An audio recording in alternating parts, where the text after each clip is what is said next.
सांगलीत विवाहितेचा खून, पतीने झोपेत असलेल्या पत्नीच्या डोक्यात लाकडी दांडक्याने घातला घाव।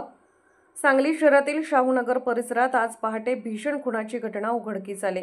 कौटुंबिक वादातून पतीने पत्नीच्या डोक्यात लाकडी दांडक्याने जबर मारहाण करून तिचा निर्घृण खून केला। हत्या केल्यानंतर संशयित पती 2 लहान मुलांसह घटनास्थळावरून फरार झाला आहे। खून झालेली महिला शीलवंती पिंटू पाटील वय 30 असून तिचा पती पिंटू तुकाराम पाटील वय 35 सध्या फरार आहे। हे दाम्पत्य मूळचे मंगळवेढा तालुक्यातील हुलजंती येथील असून सध्या सांगलीतील विजयनगर परिसरातील शाहूनगर येथे राहत होते। मजुरीच्या कामानिमित्त ते सांगलीत होते आणि स्थानिक बांधकाम स्थळी वॉचमन म्हणून राहत होते। पोलिसांनी दिलेल्या माहितीनुसार गेल्या काही महिन्यांपासून दोघांमध्ये घरगुती वाद सुरू होता। 13 जून रोजी वादामुळे शीलवंती पुण्यातील बहिणीकडे निघून गेली होती। त्यावेळी पिंटूने संजयनगर पोलीस ठाण्यात तिच्या बेपत्ता असल्याची तक्रार दिली होती। मात्र पोलिसांनी संपर्क साधल्यानंतर शीलवंती पुण्यात असल्याचे स्पष्ट झाले।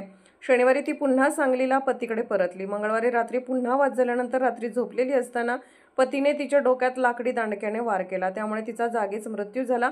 त्यानंतर तो 10 व 8 वर्षाच्या 2 मुलांना घेऊन फरार झाला। घटनेची माहिती मिळताच पोलीस अधीक्षक संदीप घुगे, उपअधीक्षक विमला एम व संजयनगर पोलीस निरीक्षक सूरज बिजली यांनी घटनास्थळी भेट दिली।